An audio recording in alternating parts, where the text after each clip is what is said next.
You're listening to Oilersnation Radio, presented by the Nation Network. Subscribe for free on iTunes, Spotify, or wherever you get your podcasts from. Thank you very much, Lisa. Welcome to Oilersnation Radio, episode 148. I'm Bag Milk here with Tyler, Rick, and Dan, and we are going to be breaking down the world of the Edmonton Oilers. But before we get started, it's going to be a busy episode today. I got to give a shout out to our friends at Sherwood Ford the Giant out in Sherwood Park. It is time to upgrade your vehicle. You've been thinking about it, and I've decided for you. New Bronco, they're not giving them to us, so you might as well get one for yourself. And they're not giving them away for free. They are not. Sherwood Ford, I'm looking at my parking spot right now. There's still no Bronco sitting in my parking spot. I don't know what's going to go on to get that to happen, aside from me paying for it. But I've got a feeling my parking spot will be empty for a while longer. So head on out to Sherwood Ford for your Bronco or service or whatever it is that you need. They've got the expertise to help you. Follow them on Twitter at Sherwood Ford and on Instagram at Sherwood Ford _the Giant. Mr. Yaremchuk, what is this week's Sherwood Ford Giant question of the week? Well, it's been a pretty quiet week around Oilers Nation. So it was really, really tough to come up with a Giant question of the week. But I settled on this one, and it's relatively simple. Your take on the Duncan Keith trade? Who? Who wants to go first? All right. So before we actually get started, Tyler, you and I have spoken about this on various Nation Network properties a few different times now.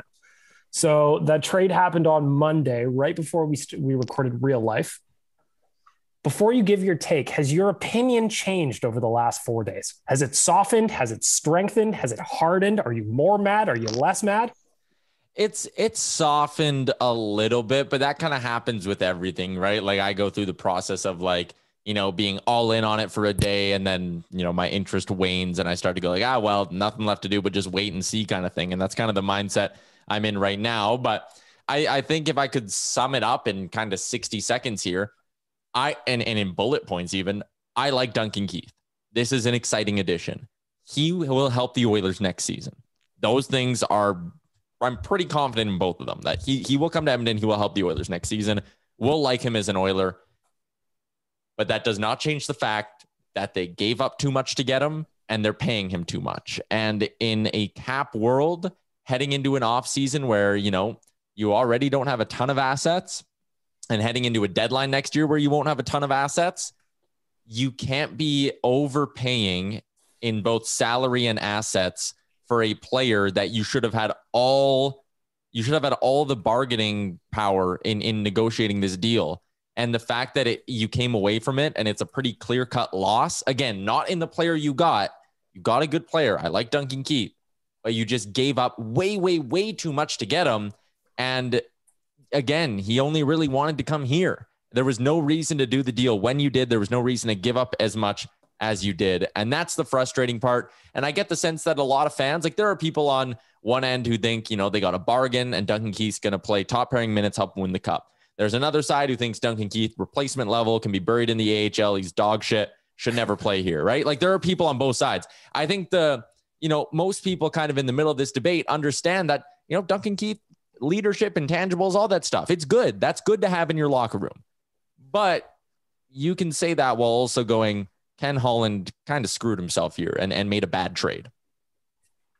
Who wants to jump in next? I'll finish things off just because I've written about Duncan Keith today at OilersNation.com. My podcast about Duncan Keith. I've talked about him on the radio this week. It's been a lot. Dan, your thoughts on the 2-time Norris winner, 3-time Cup winner, and Conn Smythe Trophy winner? Yeah, I'm with Tyler. I mean, I think everybody on the podcast is pretty happy with Duncan Keith now. I mean, it's one of those things that once the transaction was done, once the league had signed off on it and everything, it's just kind of, it sucks. And what frustrates me going forward with it is the next trade and the next trade and the next trade are all terrifying to me now. Tyler hit it on the head. We paid too much for a player that we just didn't need to pay. And it's what sucks. The levels of the suckage for me is that, again, going back to the fact that the next trade scares me, but also now Duncan Keith has this dumb trade hanging over his head for no reason whatsoever. And we've seen it with Chris Russell. We've seen it with other players before.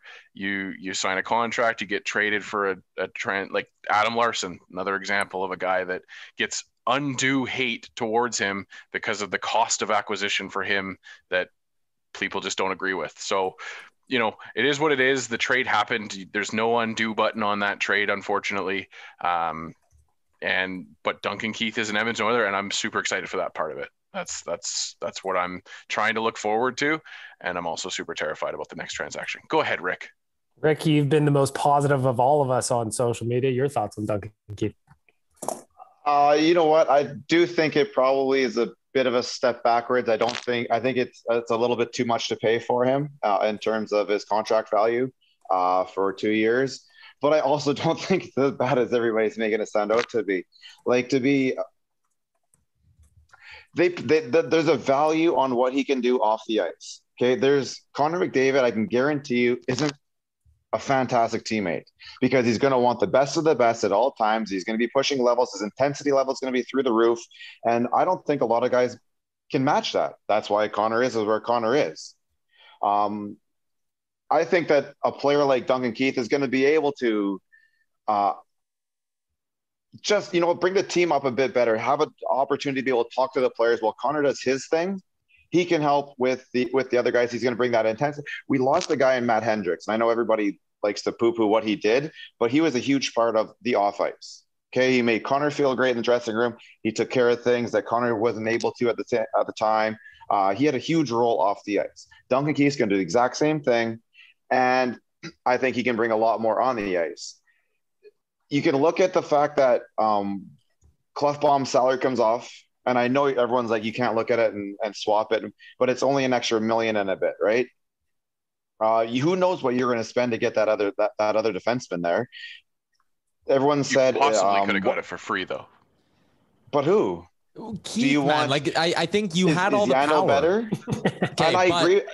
If you would have waited, if Ken Holland would have said, you know what, Stan Bowman, that is fantastic. I'm not talking to you till after expansion. What would have happened? What's the worst thing that would have happened? What if that trade's not there anymore? And they've already they've already said they've talked to Connor and they talked to Leon. What if they all said, you know what? This is a trade because this is what Connor wants. He fills a lot of options for us. He fills a lot of holes for us. We like it. Connor wants them. Go get them because Connor wants them. But the season wasn't starting tomorrow. The season wasn't starting the next day. Like, you could have waited until the last possible day to pull that off. We waited last year on goaltenders and we lost out on everybody. Okay, but that's not talking. It ended up working out though. But we're also not talking about like a free agent here. He's still a Chicago Blackhawk until they trade him, right? Yeah, and I just think. But Chicago, I don't think Chicago wanted to trade him. But Duncan Keith wanted out. Keith wanting out. Yeah, they had. But how bad did he want out? Well, it was a loyalty thing. It always sounded like there was an opportunity that Duncan Keith was not going to be horribly upset had he not moved out. Like this wasn't like a Tarasenko thing where he's like he wants out, never to play again. From how I understood it was Duncan wanted out if there was a chance to go to Edmonton or Seattle. The only way it makes sense to me, the transaction cost, is if the Puckpedia wormhole thing that they opened up, where if he retires in the offseason next season and it's an under the table deal, that's the only way it makes sense. I know it's not happening, but I'm just saying that's the only way that you can even say that the cost. And you can't convince me that a bad team isn't going to have players with bad analytics then. So when a player who's just playing on a bad team, his number is going to be brought down. So maybe those aren't exactly what Duncan Keith's analytic numbers are.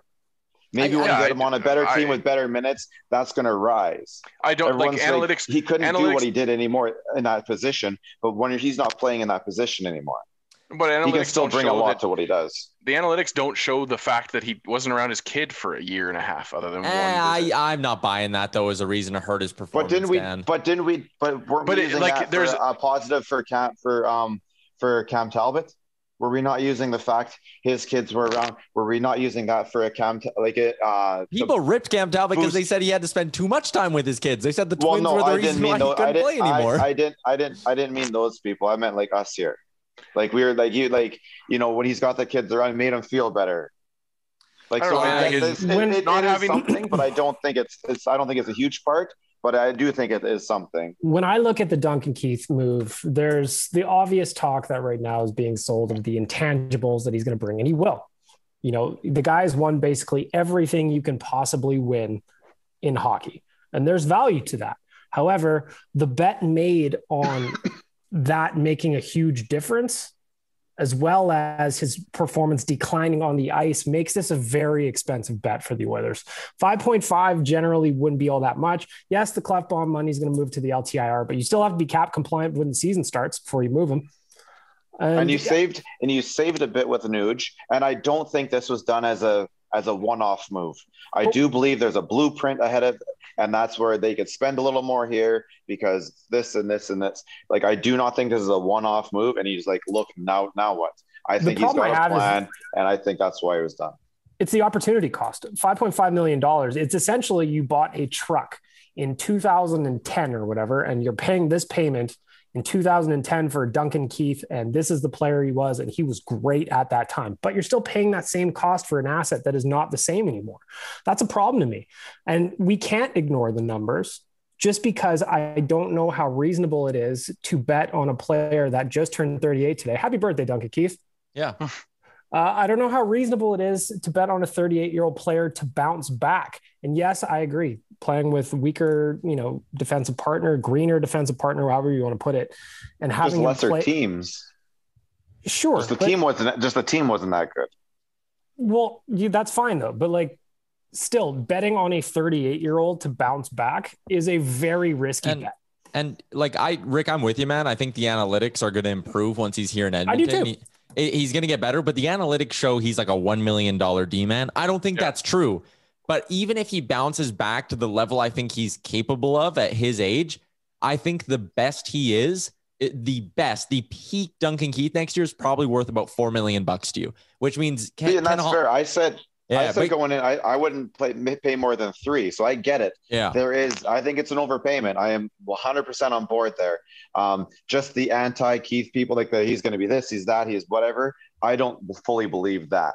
But I do agree with you. I think he's overpaid a bit, but I think you can work that. I think every team probably out there has players that are overpaid. He's going to bring a lot away from the game. That's going to help too. They put a value on that, obviously. But that was the same thing we heard about Milan Lucic. Remember, he was supposed to bring swagger back to Edmonton. He was a cup champion too. Andrew Ference.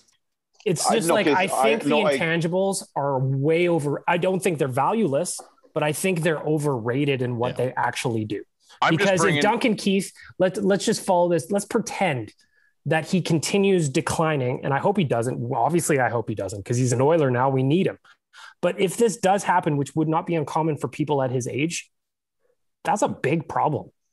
Huge. And that's what makes this a really risky bet. It's okay. You lost Caleb Jones in a third. It is what it is. But I care more about the Edmonton Oilers today. Man, this is an expensive one because I'm 36, man. And I know the old body doesn't do what it needs to anymore. And yes, Duncan Keith's in way better shape than I've ever been in my life. And yes, he talked about how he's going to work out harder and blah, blah, blah, blah. But at the same point, he is still a 38-year-old man playing in a 20-something-year-old league. That's tough. And the resume in this case may have bolstered what Chicago got for him, whether or not it should have. And that's what makes this a risky bet for me. I'm going to be cheering for him no matter what. We need him.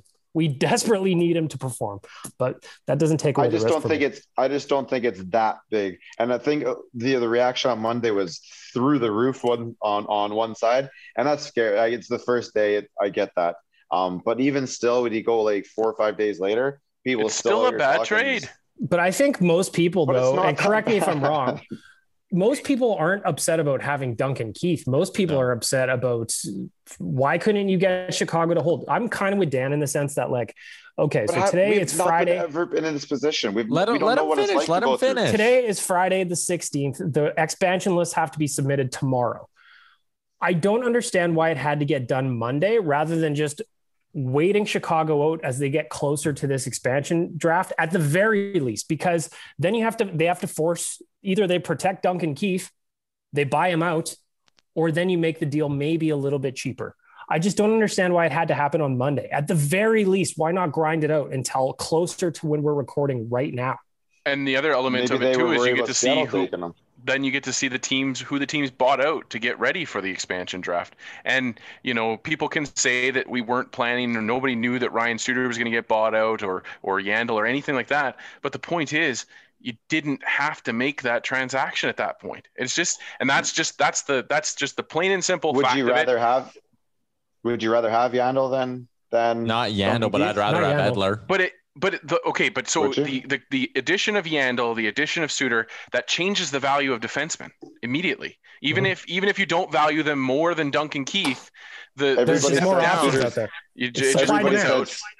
Everybody said Suter wouldn't come to Canada. He won't. He absolutely won't. You're 100% correct. But he lowers the value for Seattle in this Duncan Keith transaction, right? Then Seattle says, well, I can go get Ryan Suter, who, maybe he doesn't have the same resume that Duncan Keith does, but the value is still there. And I'd rather have Suter than pay a player and a draft pick for Duncan Keith from you, Chicago. And so therefore the value of that pick changes. And you can have the attitude that Ken Holland had, that petulant attitude of, well, what did you expect me to do?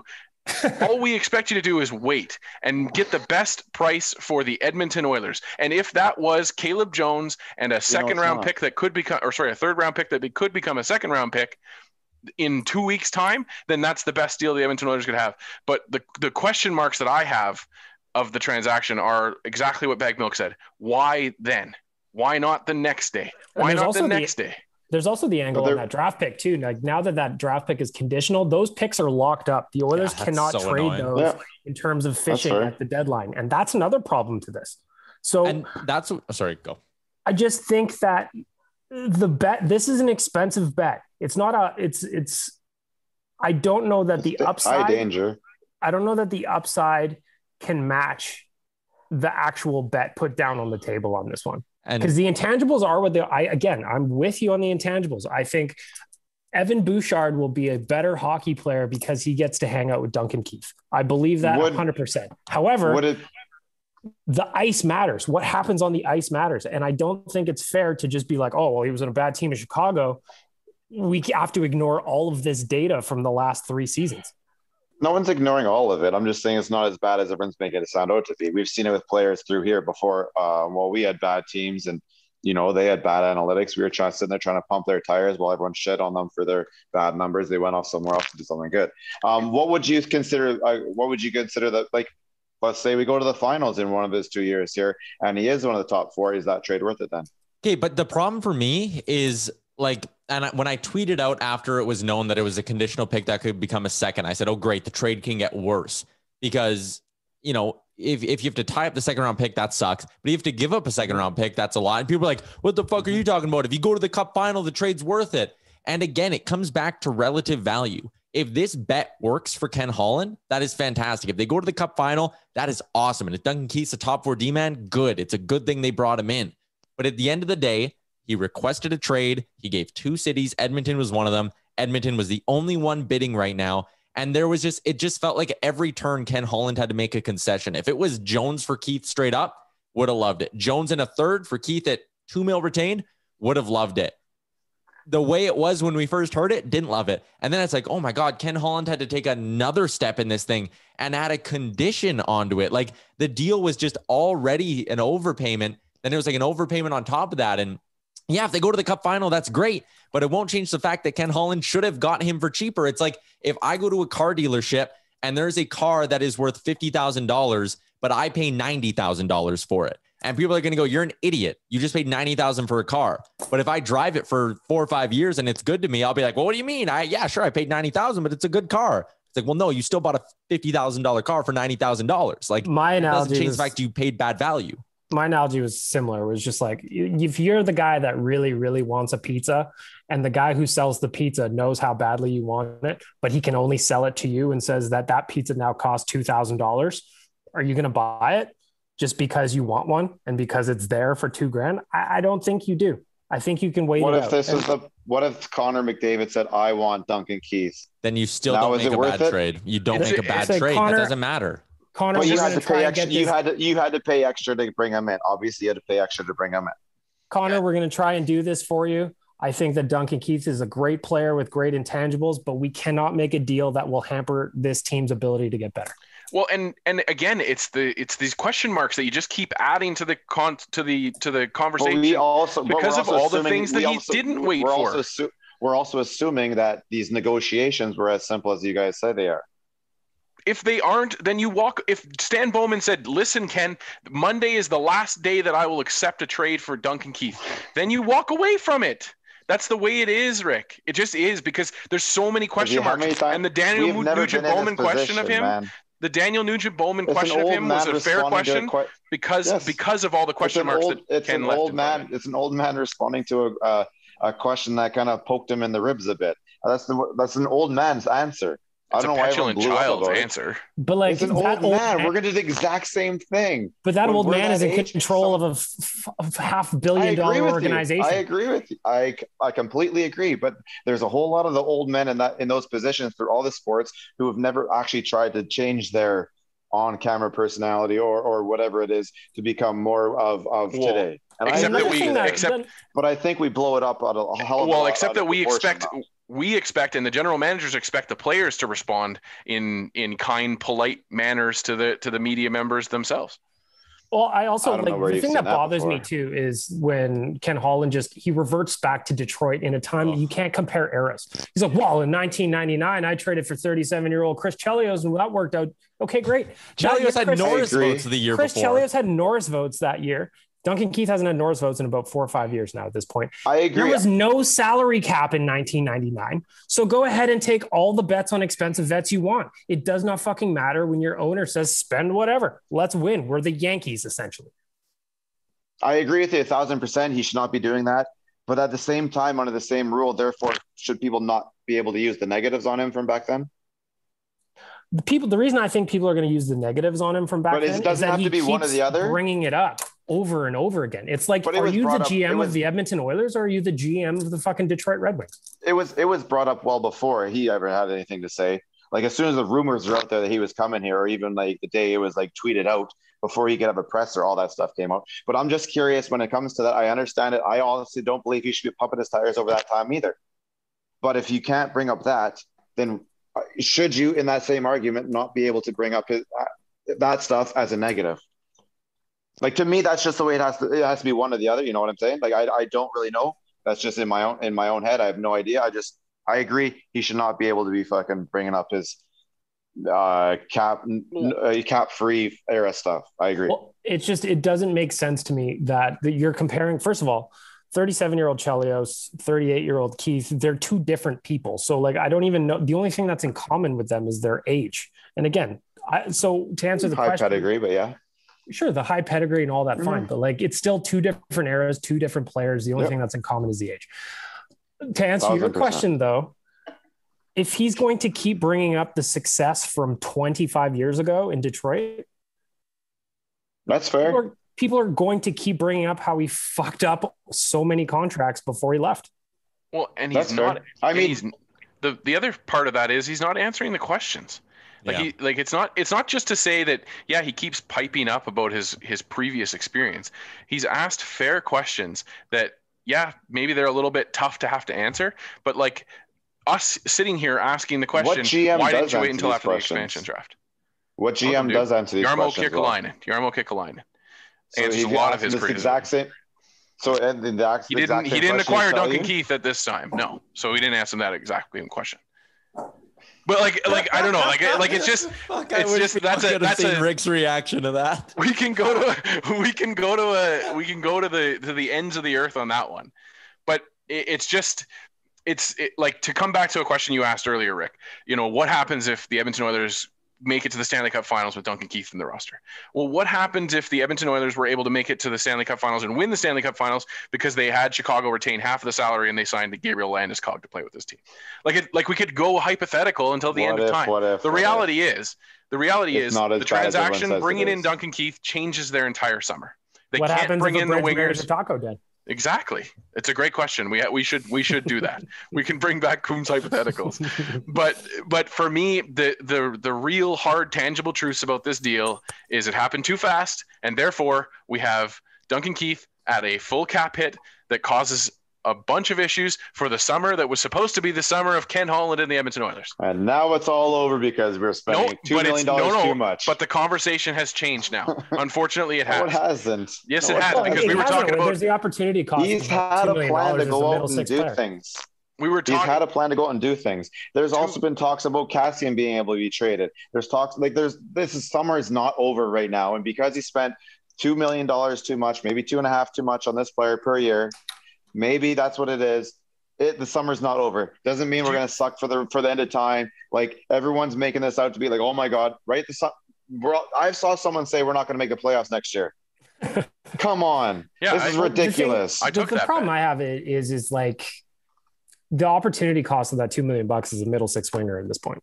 That could be a quality middle six winger that this team needs. So it does matter. In hindsight, it may matter, yes. But going in, there's still other ways to save money. But that's why you don't make the transaction, because hindsight doesn't. Then the player's gone, and all of a sudden you don't have him. You still have a hole at that spot. But I think you don't get the player, and you don't get the player you want there. You don't get the player that you superstar wants there. You don't get some of the intangibles that I agree with you. You're assuming McDavid wanted him there. Like, I know there are certain media members who are really walking it around there, but the idea of Connor McDavid being like, yeah, I'd like Duncan Keith. That's one possible way this went. The idea that Connor McDavid sat down Ken Holland and was like, if you don't get Duncan Keith, I'm going to be fucking pissed. Of course, I'm not saying that. I'm not saying that shit. Exactly. I'm not saying that at all. But they said, okay, Duncan Keith. Yeah, we really like Duncan. Okay, go get Duncan Keith. Okay, we'll go get Duncan Keith. I just think that for me, I would not pay the same price for a vehicle from Sherwood Ford that was 15 years old as one that I would buy today. They'd never charge you that anyways. And that's kind of what happened with just the payment. I'm talking simply about the cap hit. That's what we're talking about. And that's fair. I agree with you there. I do believe, like I said at the very beginning, I do believe it's an overpayment to get to him. I just don't think it's as bad as everyone else says it out to be. I think he's going to be a much better player than what most people make it sound out to be. And yeah, I just think if we want to really shit on this guy, then we do it in hindsight, because I guarantee you this is not a one-off transaction. He has a plan and everything fits under it. Well, I think, yes. Well, and the thing is too, like, no matter what you say about the trade or complain about it or whatever you want to do, Duncan Keith is an Oiler now. He is an Edmonton Oiler and will be in October when we suit up for a new season. So, and we're a better team on paper right now than we were this time last week. Well, if you want to look at the positive side of it too, like, the Oilers did get the better player in the trade, albeit not analytically, but that is something. We've seen many players who we thought were in the same trajectory as Jones, and it hasn't worked out. We've seen them have, so it's still a toss up. Well, and there's talk I really like the want to be here. There's talk that Jones didn't want to be here at all, and we may have lost him to Seattle expansion. So there's all those. Yeah, exactly. Do you want to know what the worst part about this Duncan Keith trade is for me? I'm thinking about selfishly now. Now I just like that trade, in my opinion, was bad. Again, Duncan Keith is fine. I'm happy to have him, but I think the trade was bad. Now it just makes me so fucking nervous about what's to come, be it with UFA signings or other trades, but we're going to get to that in a minute. But first, we need to talk about our friends at Bixler's Jewelers. Yes. You want licensed jewelry, Dan? Yeah, our friends at the Bixler's good stuff. Have you covered. It is. It's the America's first jeweler. That's Bixler's Jeweler. They were established in 1785. If you were listening last week, you knew that little tidbit. But what you didn't know is Bixler's actually sent me the report as to who's been using the code so far. And Leaf fans are lapping the Oilers fans in using the code Bixler's Nation 10. It's the only rings they'll ever get, right, Dan? Oh! Yes. Yes. There we go. Bam, bam, bam, bam. Nice. But yeah, so if you head over to Bixlers.com and check out any of that licensed hockey jewelry and use the promo code BixlersNation10, you will receive 10% off your order. And I can tell you, many hockey fans have already used that. So that runs until the end of this month, till the end of July. Hashtag BixlersNation10 as your promo code. You don't need the hashtag in there for the promo code, but that's the promo code, and you'll get 10% off your jewelry. If you're looking to buy some gifts early for Christmas or whatever else you'd like to celebrate, Bixler's Jewelry is got you covered. and that's at at Bixlers_Jewelers on Instagram as well. All right. Right before the break, we just did I talked about how the Duncan Keith trade is kind of creating some tension amongst Oilers fans. I'm calling it the summer of rage. And it started with Devon Shore. People got mad. Then the roller coaster came back down. Nugent Hopkins signed. Most people happy. Duncan Keith signed. People mad again. Now I want to talk about Zach Hyman. Daniel Nugent-Bowman from The Athletic wrote a piece saying, and I quote, "A second industry source believes the Oilers are willing to offer Hyman the average salary of $5.8 million on a long-term deal, maybe more, perhaps as long as 7 years." Now, that is a spicy meatball for Oilers fans. Personally, I don't get it. Career high 21 goals, career high 41 points. Weren't there people in this fan base saying Ryan Nugent-Hopkins wasn't a $5 million player, yet his career totals dwarf those of Zach Hyman? Let's talk about Zach Hyman. The Oilers are apparently, basically every insider on earth is reporting that the Oilers are going to be in the mix on this player. Obviously, nothing is set in stone yet, but we like to speculate. Let's talk Zach Hyman. Tyler, this is a player, obviously, the Oilers have been tied to for some time now as a potential top 6 winger. Since during the season. Hit us up. I heard you talking about it with Low Tide yesterday. Yeah. You mentioned insiders connecting these names. Like, I remember back when we had Dreger and LeBrun on the DFO rundown back before the trade deadline yet. And at that point, Dreger made a comment about how Ken Holland's eyeing up Zach Hyman. Zach Hyman is a guy that an old school hockey mind would fall in love with. So it makes sense why we're hearing, 6x6 and 5.8x7 connected to Zach Hyman's name in the Edmonton Oilers. I can see why Ken Holland loves this guy. Production wise, he's been good. 33 points in 43 games this year. That's excellent production. That would be 60-ish point pace in a regular season. You go back to last season, he had 37 points in 51 games. Again, 60-ish point pace in that season as well. Year before that, 40 points in 70 games. Year before that, 40 points in 80 games. Year before that, 28 points in 82 games. Okay, so now we're starting to see that in the last couple of years is when he's really started to take a step forward. Now, granted, that has come because he's played with some talent. He's playing with Austin Matthews most of the time. He knows how to play with skill. He's gritty. He gets into the corners. He isn't afraid to mix it up physically. He's good at both ends of the ice. There's a lot of reasons to really, really like Zach Hyman, but there were a lot of reasons to like Milan Lucic. There were a lot of reasons to like David Clarkson. There were a lot of reasons to like Dave Boland, and the list goes on. And there's a lot of reasons to like Andrew Ladd. Kyle Okposo. And on and on and on. When will teams learn that when a guy has a career year, you do not go give them huge money on huge term? And I think Zach Hyman can be a really productive player for the next 2 or 3 seasons. He's 29. Do I think Zach Hyman and his body are going to hold up for 4, 5, 6, 7 years? I don't. I think the last few years of that deal, he is going to be nothing but a bottom 6 player. I would be extremely hesitant to give him more than $5 million on a 6-year deal. I wouldn't give him the Nuge deal is the outer marker. 5.1 over 7 years is the absolute max I would give this guy. That's not going to get you Zach Hyman. Some team's going to outbid you. And I am quite worried Ken Holland's going to be the one doing the outbidding. I'll jump in here. I'm with you, Zach. I'm worried. I'm with Tyler. I'm worried that Zach Hyman will be our next flavor of Milan Lucic, not in year 1 or 2, but down the line. Because also one thing worth noting is he hasn't played a full season in 3 years. Obviously, there's part of it is pandemic, blah, blah, blah. This was a short one, but he's still missing time with knee issues. And for a guy who's turning 30 in June of next year, that's a concern. That's a concern because free agency hasn't really been kind to the Edmonton Oilers when they've made big bets on people. The one I could think of that probably did work out, unfortunately, injuries kind of derailed it a little bit, was Sexy Reg. I think that was probably a pretty solid pickup for the Oilers. Unfortunately, got banged up a little bit, then bought out. Mark Fane, bad news. Milan Lucic, bad news. Benoit Pouliot, bad news. Eric Belanger, bad news. So overpaying even for depth players, and I'm not saying Hyman is a depth player. I think he can play. That's scary, man. That's scary. And then would you have to pay the Edmonton tax, which always seems to be? It's outside of Barrie last year, of course. I just, man, this makes me nervous. This makes me nervous that they're going to pay him more than Nuge for a player that doesn't produce as much just because intangible X. He works in the corners. Okay, great. Is there money you could spend elsewhere? Would it make more sense to try and get Jake DeBrusk out of Boston? He's cheaper and younger.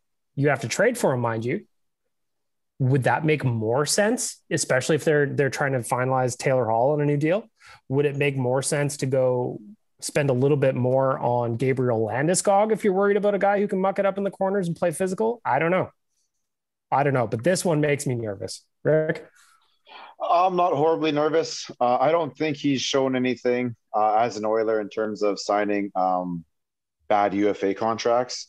I think we've gone into a couple names over the couple of years and go, oh shit. And he wasn't the one who made the bad contract. So using that as a marker, I don't think he's going to overvalue this guy and overpay him. He hasn't done it so far as an Oiler, so I just don't see why. Holland? Yeah, in terms of UFAs. He overpaid I get Cassian. it. Okay, but that was a player Loyalty of his own, has always been his issue. It was before COVID. Yeah. It was before COVID and his own player and whatnot. But in terms of like going into the last couple of years, there's been players that have been like, okay, we're worried he's going to sign this guy, and we didn't, right? Markstrom, we didn't know what Markstrom's contract is going to be, but obviously we didn't go as high as everybody else went. So that's where I'm saying I'm not overly worried about it. I am a little bit, just in case he gets a little bit squirrely and misses out on Landeskog and, just gets a little backup, gets his back up against. But I'm staying, and I know I do this all the time, but I'm staying positive. He hasn't proven anything like that. I think he's going to go after Landeskog, and if he can't get in there, he'll start looking at a little more value contracts. And I think that at the end of the day, we'll get outbid for Hyman anyways. I think someone else will come in higher, and I just don't think Holland's willing to spend over a certain amount. Dan? Yeah, I'm kind of with Rick on that, in the sense that I do feel like he's gotten some good value in UFA with the Edmonton Oilers. Tyler Ennis was a really good value bet for him.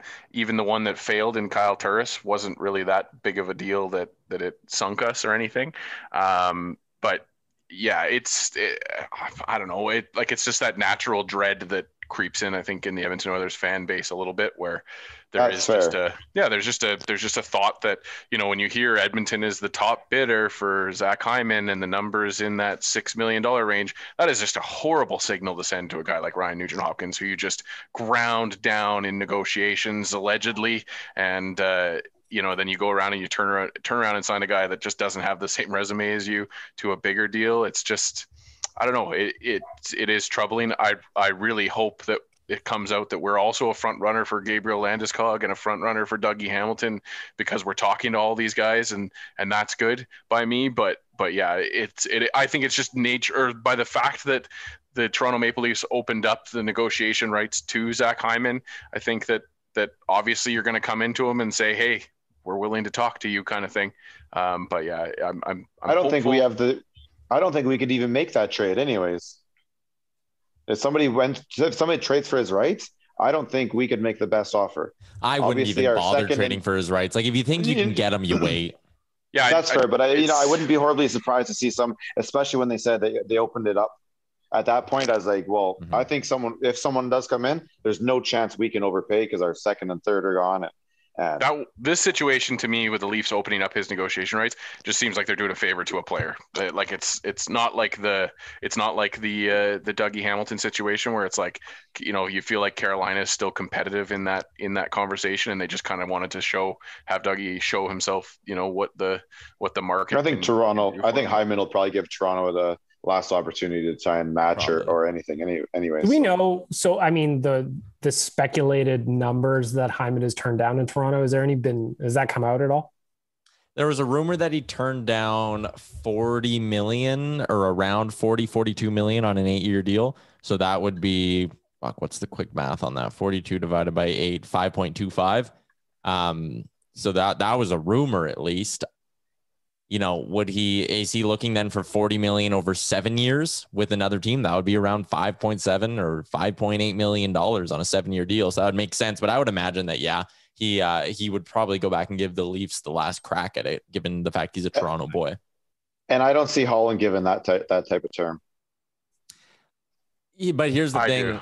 Like Holland hasn't. They know his body can break down. I know, but Holland hasn't taken a swing like that yet as Oilers GM. And I wonder if this offseason is the moment where he's feeling some pressure to take that swing, right? He has to be. Like, yeah, I think he absolutely has to be. And it scares the hell out of me because, again, his body potentially breaking down, him eventually just kind of natural career decline, becoming a bottom 6 winger. I can't see him, if you sign him for 7 years, playing out years 5, 6, and 7 of that deal as a top 6 winger. And that's why you have to be careful. Like, Thomas Tatar is not as good of a player as Hyman, in my opinion. I know the numbers may suggest otherwise, but if you can get Tatar for 3 years at $4.5 million, even, which would be an overpay in my opinion, but even I would take that over going 7 years with pretty much anyone but Landeskog on the open market. So term is what's going to kill you. And that's what I think Holland has to be really careful of with Hyman. And I think he's been really good with it so far with UFAs. Which I'm going to keep riding that train then and go, you know what? I'm not overly worried because I think somebody will out-term us. And I think the big thing for me, sorry, Bag Milk, is just what I'm scared about with the term thing and what Tyler's talking about now is we're talking about the end of Connor McDavid's deal now. You know, these are contracts that are stretching out through that, and that's where my sheer terror comes in. And it's not to say that I'm not hopeful that Ken Holland can do it, but I'm scared that Ken Holland is going to handcuff us into a deal like that where, you know, we could be talking about Zach Hyman as an Edmonton Oiler, and I don't even want to put it out in the universe. There's 4 years left on Leon Draisaitl's deal, and there's 5 left on Connor. So I think that's fair. You know, right around the end of when he's going to start going down is when the cap's going to go up too. So even if a team does, I think it will. Even if a team does, I think they'll try and sell it as, you know, in years 5, 6, and 7, it won't be as bad because it won't be as such a high percentage of the cap. However, I still don't think Holland pulls the trigger on that. How could he possibly give a bigger contract than what he gave Nuge?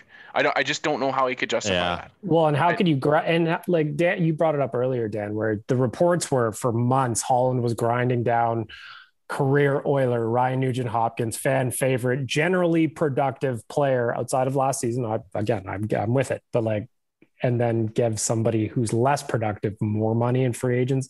I don't know, but we've all brought up his name. This morning, TSN's Ryan Rashog tweeted, Landeskog has to be a consideration for the Oilers. Checks a lot of boxes from style of play to leadership to playoff performer. Wonder if they could do north of $7 million for him over 6 or 7 years. Would take some juggling. He'd get either 97 or 29 as a center, which would obviously be enticing. Now let's look at Gabriel Landeskog. 52 points in 54 games with Colorado this year, 13 points in 14 games in the playoffs. Frankly, we've talked about Landeskog before, specifically when it was the Nugent-Hopkins negotiations. I'm surprised that this is even a conversation that we're having. Really. I have a feeling Colorado's just going to, at some point here, buck up the money. And I think it's also one of those things where sometimes if you let a player go out and if they tell Landeskog, hey, man, go see what offers are out there on day one of free agency and just know you have our 8x8 offer on the table here. It's a risk for Colorado, but Landeskog might go out and around and be like, oh, no team's willing to give me more than $8 million on a 7-year deal.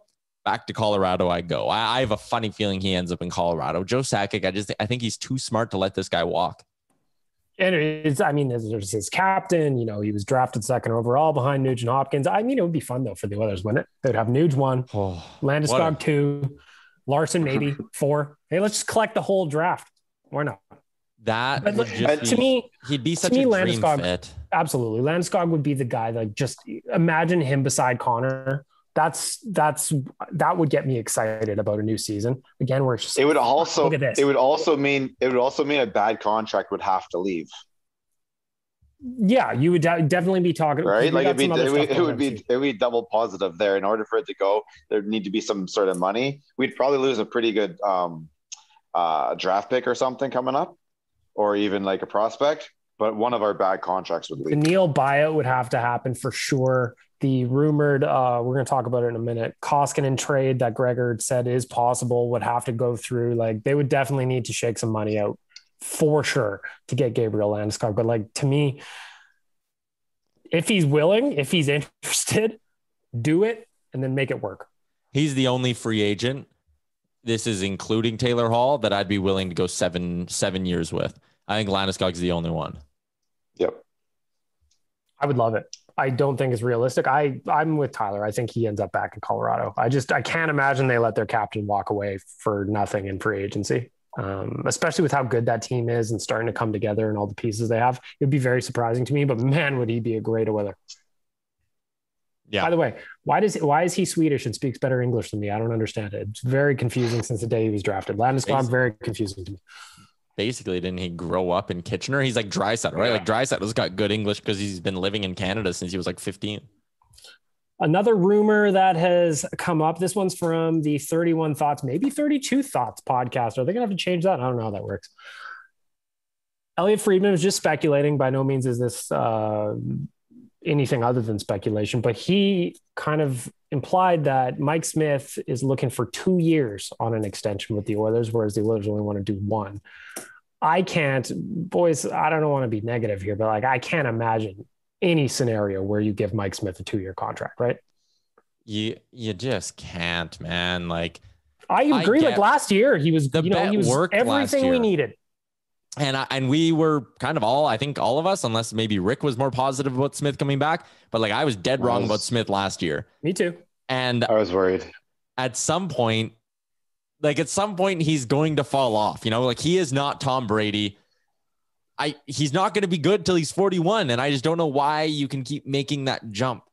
Tyler, you're telling me you've never put 1,000 bones down on double zeros to come up with the roulette table and it came up and you didn't just then put it back on double zeros? Well, right. Like that's kind of what it is. Like you're at the casino, you're playing with house money because you're coming off such a good year and everyone feels good. And then it's just like, ooh, let's not ruin that with a 2-year deal. How easy is it to get out of year 2? Don't sign the deal. Can we just not even have that conversation? Though? Just don't sign the contract.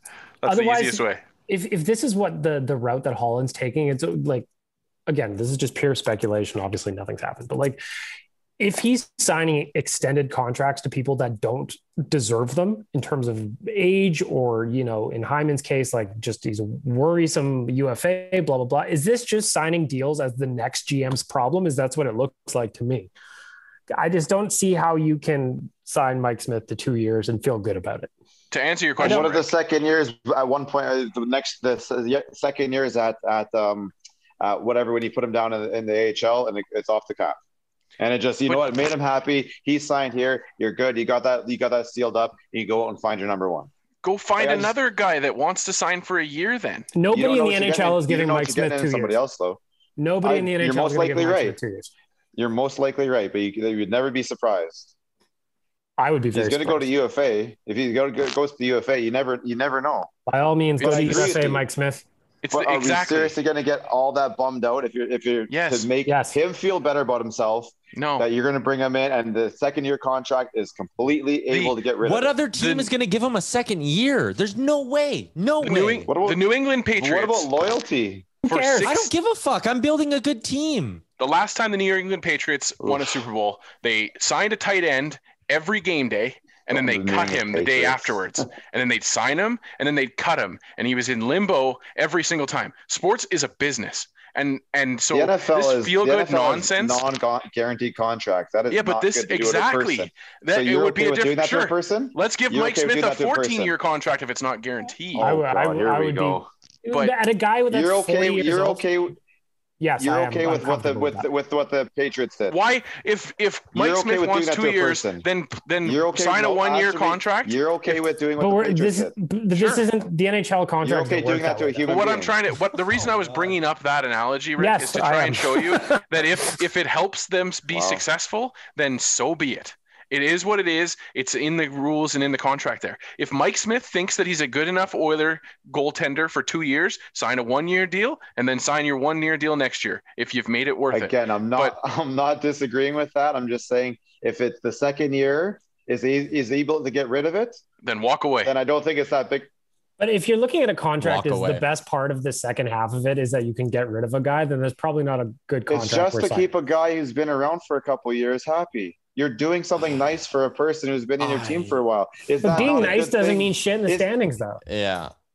But it's not changing the standings at all because it's a player you actually want right now. Sure, it could. And the contract can go away tomorrow. 5 years from now, Connor McDavid, I'm sorry, we haven't been able to compete for a cup for the last until the last 2 years. Is incredible. But the reason is we were making sure that Mike Smith felt good. Holy, exaggerate some more. This is it's not exaggeration, Rick. It can't be an exaggeration. Using Connor as an example? Yes, it is. But we're in year 6 of Connor McDavid's career now, and we haven't done. I understand this. Listen, how many more guys we got to be nice to? What? When does the Edmonton Oilers having to be nice trip stop? If honestly, if Mike Smith wants 2 years at $2.5 to $3 million per, you say, Mike, we had a great run. You did some great things for us. We're going to sign 2 younger guys for that term and money. See ya. You can't, Rick. Fair, it's not, I get it. You want to be loyal. You want to keep the band together. You want to have everyone you like on the team, but you need to think about what would make that if you can get rid of the second year. If you can make the second year go away so it doesn't hurt you, but you just made a player happy, pardon me? Well, even if it's 1.125 or whatever it is, to put him in the minors. Oh God, I just can't. I can go down the list here, and there's 15 guys that I would rather have for 2 years. So just following your hypothetical, Rick, a 2-year deal for me for Mike Smith that would make sense would be his salary in year 1 is, we can even say $3 million. And if his salary in year 2 is league minimum, but I don't even know if you can work it like that because of how the CBA is. But if you could, and it's 3.75 over 2 years, that's a cap hit of 1.87. So you could bury him the second year for $600K. Okay. If it's all I'm saying is that it's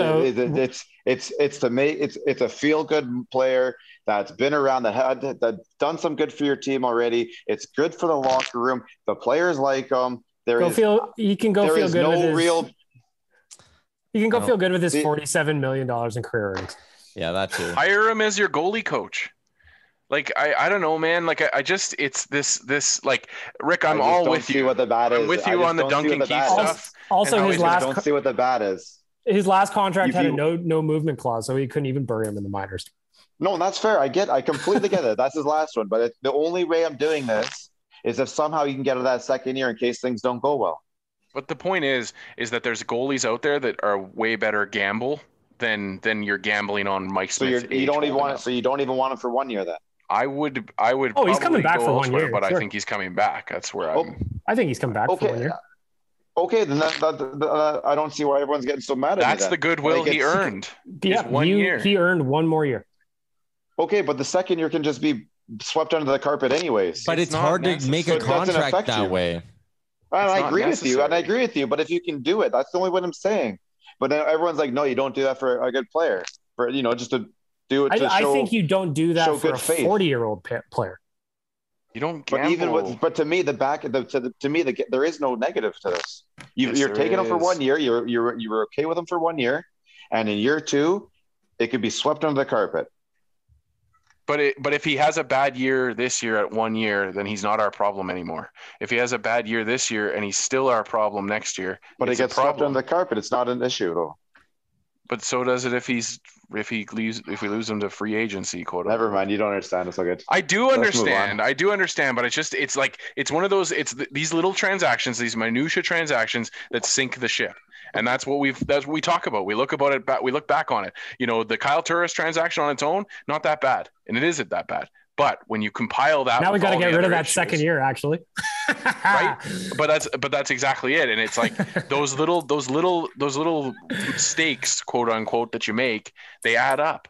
And it's just not necessary for us to think about it next year and be sitting here well, we can sign this player. Oh yeah, but we also have this and this and this and this as an issue because we signed loyalty contracts. I said one. I don't know where the fourth list is came from. Well, but I mean, there's other contracts that are in there that you can say are loyalty contracts. The Chris Russell contract, the Zach Kassian contract. Those are all issues that we have that are, again, on their own, not that big of a deal. But when you compile them all together, they all become an Edmonton Oilers issue. For 90 years and 4 generations, Cornerstone Insurance has been a family and employee-owned business here in Edmonton with all the insurance products you could need, be it auto, residential, commercial, life insurance, whatever you need. Cornerstone Insurance is here for you. Go to cornerstoneins.ca. On the left-hand side of the screen, you'll see Citizens of the Nation. Click that there little button and you'll get yourself a discount. Support local, get yourself insured, make sure that everything you have is properly covered. Cornerstone Insurance at cornerstoneins.ca. This morning, I tweeted something out, and I want to get your guys' take on it because I was actually a little bit surprised by how many answers came in. So I just said, which rumor / potential move surrounding the Oilers right now makes you the most nervous? And we've covered it at length already. But Zach Hyman is easily the thing that makes people the most nervous right now. Both term, money, you name it. That's the one that makes people the most nervous. Overpaying in free agency just in general is out there. You got to be careful. Tyler said it earlier. Which one, if you're thinking of something right now, the most one where you're just going, God, I don't know. I don't like that. Is there one that sticks out to anybody? For me, it's any potential trade going forward. That's the trade with Duncan Keith worries me for the next one. Yeah, like we're all agree with you a little, Dan. Like I think there is ways to get good value deals done, but the points where you usually win trades are when you're moving second and third round picks, right? Like look at what LA was able to do with Victor Arvidsson, right? You move a second, you move a third, bang, cost controlled, young scoring winger scores 30 goals. You have him under contract for 3 years. LA pulls off a beautiful trade because second and third round picks, I always feel like have a bit more perceived value than what they can usually get you. And the Arvidsson deal is a great example. But you're at the point now where, again, the second round pick and third round pick for next season are locked. You don't have a second this year. You don't have a third this year. You also don't have a fourth next season because you traded it for Kulikov. So we're sitting there now with, aside from first round picks, you have one pick between the second, third, and fourth rounds of the next 2 drafts. So Holland doesn't have those easy trade chips to throw in a deal with a rebuilding team, right? So now you got to check down. Is he willing to trade Lavoie? Is he willing to trade Samurakov? Is he willing to trade Broberg or a first rounder? Like any deal Ken Holland makes has to kind of be a substantial trade where you're giving up an A+ asset, because he doesn't have very many B assets left in his pool, right? So that's what concerns me about a trade is like, if you're acquiring Jake DeBrusk, it is not going to be for a second round pick and a lower asset because you don't have the second round pick. If you go for Rickard Rakell, it's going to be a first round pick and another prospect because you don't have a second round and a third rounder to do what Nashville and LA were able to work out. So that's what concerns me with the trade route. But what I will say is you're getting a better player if you go the trade route. Rickard Rakell is just as good, if not better, than anyone save Landeskog on the free agent market. Maybe Taylor Hall's in his conversation as well. Jake DeBrusk, you're not getting that young option and that upside on the free agent market. He's very young, can grow with your core, cost-controlled, team controlled, all that. Reinhart's the same boat. If you're going to go for one of those guys, giddy up because it's going to cost you a first-round pick and it's going to cost you a prospect. So if he goes the trade route, he's swinging for the fences. And it's exciting because you get the upside, but you got to give a lot to get a lot. Rick, is there anything that makes you nervous? The only one out there, and I get why all the arrows point to us together, is the Hyman thing. I get it. He's obviously plays a position that we're looking for. It's a spot we need to fill right now. A plus B, like it should probably work. And I know I don't think Holland's going to do it, but there is that factor that, you know what, maybe he is a little bit a little more feeling the necessity to make a move and does swing at this. And so that's the only one that really scares me. I think that's going to be the worst contract of this UFA season. And for me, what makes me most nervous is just signing major pieces in free agency, period. Be it Landeskog or Hyman, it's not going to be cheap. And is there a major a major signing outside of them? Do you think they're kind of on their own level and everybody else is a little bit less? Like, I think if Taylor Hall, I really think Taylor Hall is going to stay in Boston, but I think if he went to free agency and he's just like, I just want to see what's out there again, check my options, I think he would be in the mix too. I'd be comfortable with signing Taylor Hall also, but I love that. I think that if the Oilers are going to, if their route they take to solve the second left winger problem, if the route they take is free agency, that fucking scares me.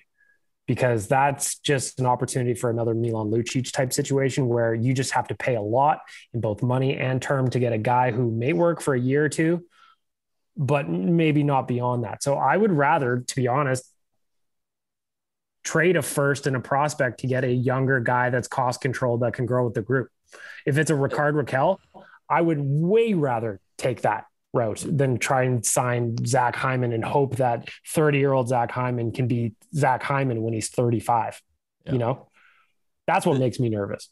The one name, and I'm kind of bringing this up out of nowhere, but while we're talking about hypothetical moves, I am just really surprised we haven't heard the Oilers connected to Darcy Kemper a little bit more. Me too. Frank Saravalli wrote an article at Daily Faceoff saying that the Leafs and Avalanche are the two teams that have interest in Kemper. The Leafs, you almost have to take out of this conversation right away, because if they acquire Kemper before the expansion draft, they have to expose either him or Campbell, and one of them will get taken. If Arizona wants to lose Kemper for nothing, all the power to them, but they clearly want to protect Aiden Hill, who's 25 years old and their goalie of the future. Kemper's got 1 year left. He told Arizona he's not signing. If Arizona doesn't want to lose this guy for free, they have to move him before the expansion draft. But the thing is, most of the teams acquiring Darcy Kemper want him to be their 1B option. Only Edmonton and Colorado could kind of get him and protect him, right? Edmonton could acquire him. Who cares if you leave Stuart Skinner unprotected? He's sliding down your depth chart a little bit anyways. It doesn't matter.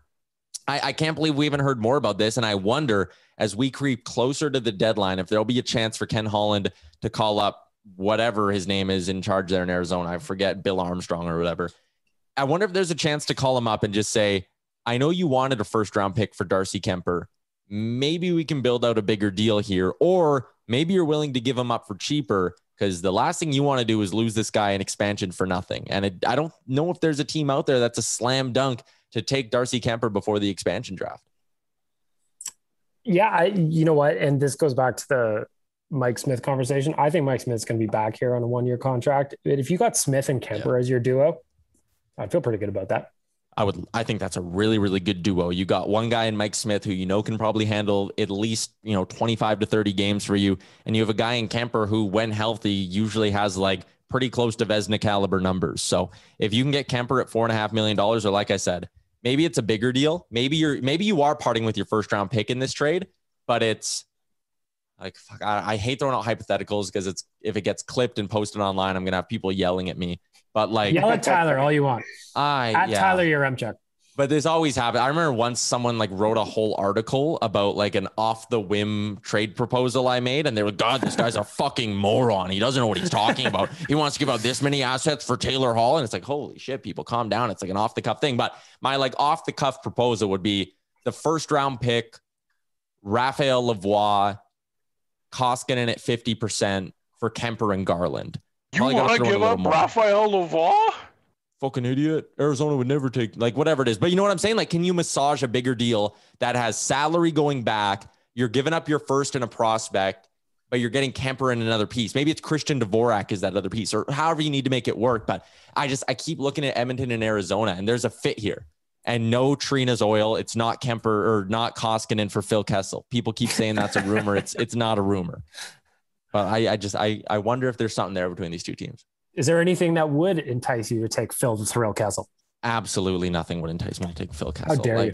Okay, so what did he do last year? I know he was playing on their like third and fourth line for a decent chunk of the season. He still scored 20 goals, so maybe I'm being a little bit too hard on him. But yes, you are. Listen, that the dude is 7 years. He's 33 and he's making $6.8 million next year. Hey, 33, that's young on this team, baby. Yeah, fuck, he's in the young boys club. He also has a no trade list. So knowing American-born Phil Kessel and how much he doesn't like the spotlight, I got a funky feeling all 7 Canadian teams are on that no trade list. How he enjoyed his time in Toronto and everything that they talked about with him. Yeah. All right. Well, It's going to be interesting to see because, again, it's Friday, July 16th. Expansion draft lists are in tomorrow. We're going to see. Just real quick before we get to hot and cold performers here, who do you think is going to be? So the top half of like the Oilers protected list and forwards are, pretty set. Everybody knows who's going to be on it. Those bottom two spots are the interesting ones. Do you think there's a chance that Kassian, as an example, gets left exposed, or is he just going to be protected by default? Holland signed the contract. It's a quote unquote Holland guy. Yeah, I think it's worth the risk to let him to not protect him. I would too. I think they probably value him more than Benson. They probably value, when it comes to the questionable guys in that, who could be. Yeah, the 5, the 6, 7 slot. Yeah. He's probably leading that category, if not, maybe we're second. So I see them keeping him. Phrasing it differently, I would be very surprised if Zach Hyman is left unprotected tomorrow. Dan? Mm-hmm. I don't see a scenario like it. To me, it's for a guy like Ken Holland in the in an expansion draft and in a situation where people are going to look at that list and say, oh, these are the guys that he exposed. I just don't see him as being a guy that's like, yeah, I'm willing to expose people that Seattle probably shouldn't take off of my roster. Instead, he's going to be looking at the loyalty list, and we're probably going to lose a good young player because of it. Another thing sorry, go ahead, Tyler. I was just going to say, I don't see much of a reason to protect Zach Kassian over Tyler Benson. I know Kassian right now is probably the better NHL player, but if you can get out from that long-term $3.2 million and keep a guy with some upside, you do it. I just think you got to do that. Yep. I don't think Zach Kassian is so irreplaceable that you couldn't bring in a player type similar to him for less money, I guess is my point. Another thing to mention, just I'm cruising through the old interwebs here as we're getting ready for hot and cold performers. Apparently, Ken Holland said on a Vancouver radio station that he's hoping to get another top 6 winger before free agency, which would imply a trade. Obviously, that is a little speculation there. Who knows what that would look like, but maybe Boston does get this deal with Taylor Hall done, and that shakes a guy like Jake DeBrusk loose so that they don't lose him for nothing. Although we'll see how that goes. Tyler, get your buttons ready. It is time for the hot and cold performers of the week, brought to you by Deuce Vodka. If you head on over to deucevodka.com, there's a handy little button on the right-hand side of the screen that says Find in Store. That can tell you all of the places here in Alberta where you can buy Deuce Vodka. I recommend that you pick it up, make yourself a cocktail, Little Caesar Sunday. Maybe you want to have a Neon Nation bomb, as our friend Brad Stepenko has. Well, I mean, he's done a lot of them over the summer. Somebody has to catch up with Brad Stepenko, and it could be you. But you'll need some Deuce Vodka to make that happen. So deucevodka.com/find us. Check out the store locator. It's time to wrap up the podcast with the last week of our lives. The Deuce Vodka cold performer of the week is coming up first. Nation Dan is on my screen first. You are up, my friend. Your Deuce Vodka cold performer of the week. Well, my Deuce Vodka cold performer of the week is the racists. And I know that's a very general statement to make. I know I'm really going out on a limb here, but at the end of the conclusion of the Euro Championships, Team England lost on penalty kicks, and those players of color proceeded to be attacked, smeared, all that stuff. And it's enough is enough. It's gross. If you hear it, if you see it, speak up, let people know it's not okay. And so racists, you continue to be my Deuce Vodka cold performer of the week. They are just fucking ass right now. Rick, you're next up. I up. said it better myself, Dan. Dan, speaking on Dan. Rick, you're next up. Deuce Vodka cold performer of the week. Well, Dan honestly stole mine. So we're going to go a different route here, and we're going to go to it's on both sides of the road. So we're going to Mother Nature right now. We've got the fire and the smoke that's coming this way, and then our poor friends out in Germany are, getting destroyed by a flood. Anybody's got friends out in Barrie, they're getting hit with a tornado. Like, I know there's obviously more to it than just putting it on Mother Nature, but to keep things a little bit lighter, we'll put this on Mother Nature. She's hitting us from everywhere, and I think, those mountains really save us over here. We got it pretty nice here. The worst we've had to deal with was plus 40 so far, so We're taking the win here, but Mother Nature, you're definitely the cold performer of the week. Yesterday was a weird one too, because it was hot out yesterday, but it was also smoky. So I couldn't have my air conditioner on. Otherwise it was just blasting cold smoke into my house. It was sometimes great for beef jerky though. That's yeah. My nice. house smells like a campfire right now. It's real nice. I didn't get to enjoy it camping, but my house does smell like a campfire. Cause you know what? I just had the AC on a little bit anyway. Shots here and there. Had to. Tyler, you're next up. Deuce Vodka cold performer of the week. My cold performer of the week. It was going to be the smoke and then, the lack of news today. That's what I'm going for with my cold performer. What the fuck, NHL? That's Elliot fair. Friedman was on the DFO rundown today, and he told us there were going to be moves. He thought there was going to be big moves happening today in the NHL. And the biggest piece of news we've gotten is that Julien Gauthier has a 2-way or 2-year contract with the Rangers. I don't remember because it's that small of a piece of news. No news today. Friedman, what the hell? We have been hoodwinked, bamboozled, led astray, run amok, and flat out deceived. My Deuce Vodka cold performer of the week is, I'm going to look ahead a few years, actually. In 2022-23 through 2024-25, the Minnesota Wild have a dead cap zone unlike anything I've ever seen before. I mean, we complain on this podcast countless times about having Sexy Reg on the books. Benoit Pouliot was on the books. We still got some retained salary on Lucic, for fuck's sakes. But here I am looking at puckpedia.com, and in 2022-23, the Minnesota Wild have $12.743 million in dead cap. And then the following 2 seasons, they have $14.7 million in dead cap space. I don't know how you put a team together when you've got 16% of your total cap just dead. You're paying essentially Parise and Suter those 2 seasons, nearly their full rip to not play on the team. I don't get it. It was a bold move by Guerin, and good luck trying to get free agents to sign there with any length of term. Because I don't know what kind of team you put together with that dead cap space. Minnesota Wild, you're my cold performer of the week. What the hell is going on? Did that feel like the purge from Philadelphia a couple years ago to anybody else? Remember when they shipped out Carter and Richards and just everybody, and then they said it was like for the locker room, and they took a dive on all those deals? Yeah, but the interesting part about that is like Richards and Carter were in their primes, right? Like they were just getting going in their careers. Like Parise and Suter. Suter's still a really good defenseman, but Parise's like, bottom 6 guys getting healthy scratch. So I wouldn't say it's quite like that, but they're definitely turning the page, and they paid a hell of a price to do it. Like you need to go get 2 replacement level players to like negate. It's fucked. It was such a bad decision. I will tell you. Could you ever have imagined that though? Like when that happened, I was just like, there's no way this tweet has to be wrong. They didn't buy out both of them. And then they did. Well, Beg Milk, you said, I don't know where I've seen that big of a cap number. Where you have seen it is on Connor McDavid's name. They basically have a Connor McDavid worth of cap space not playing for them. Well, they have a Connor McDavid and then some for 2 years because it's 14.7. By the time... It's like, what do? Do you go all in this year because you can't do anything the next 3? Like, what do you do?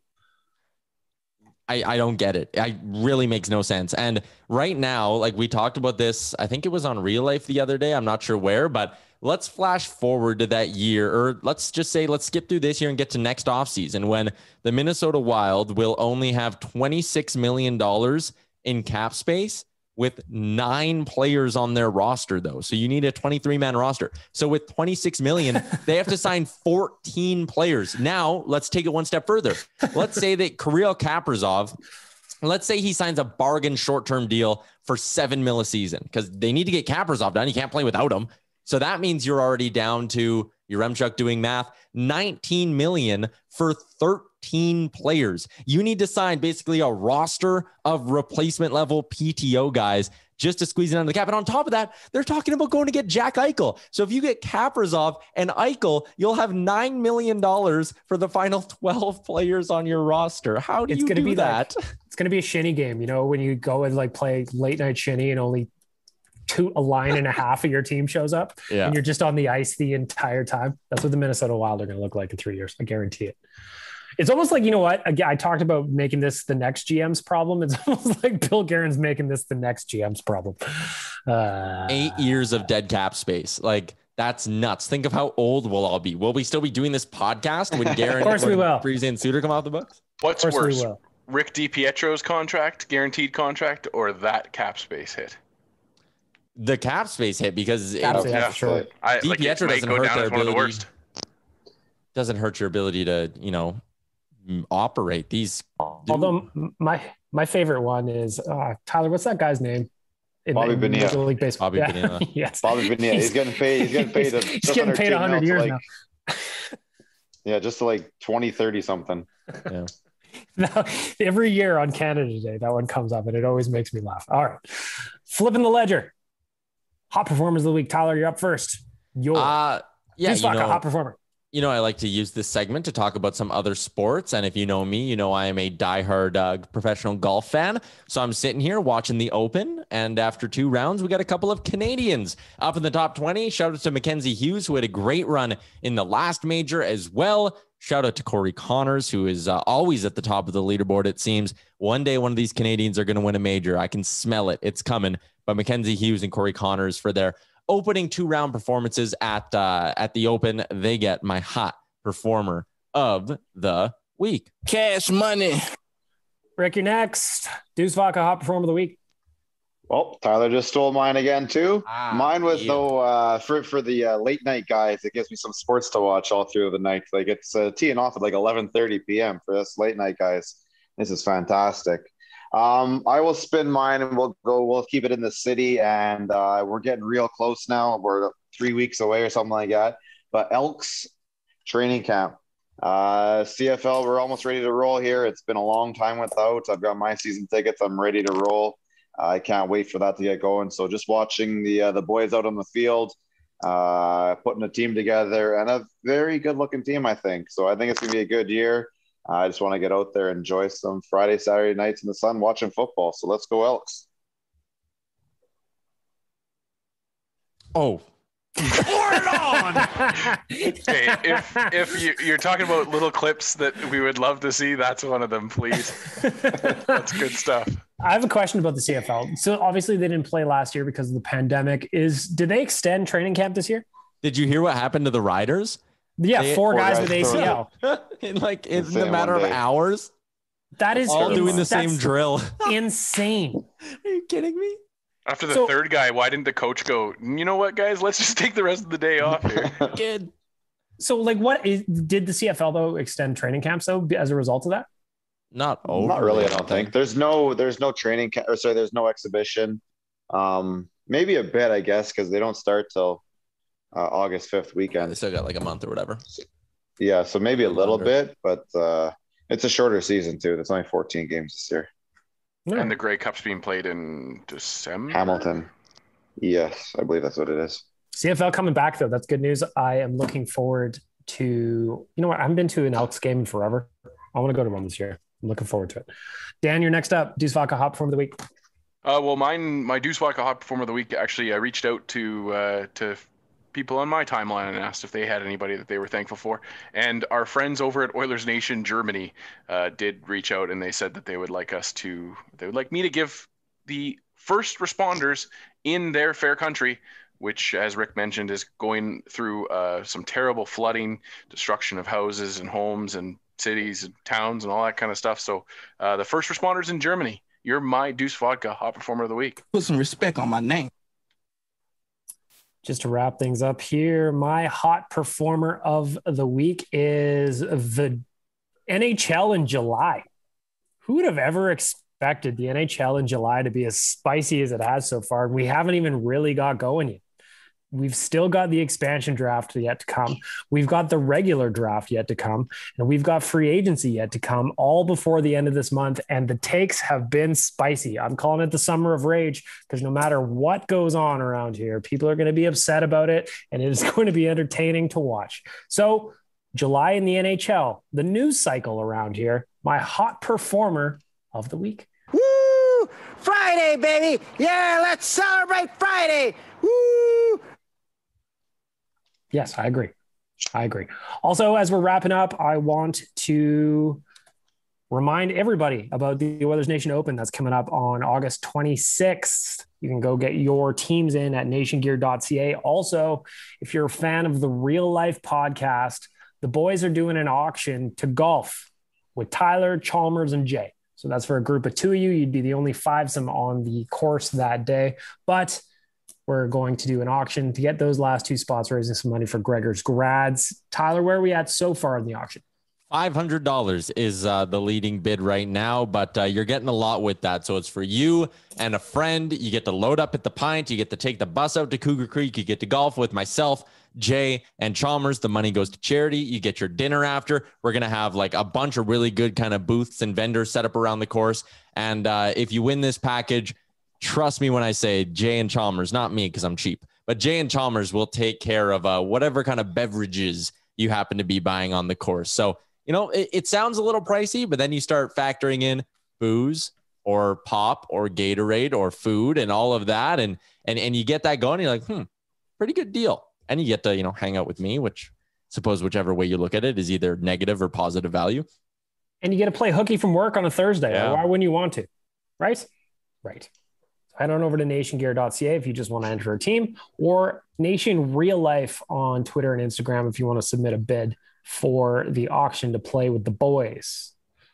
I've been asked a couple of times. Yes, I'll be there also, but I'll be cruising around in the cart with beers, doing my usual thing where I talk to people and I take drives for people and cause shenanigans from my golf cart until the battery dies and somebody has to get me into it.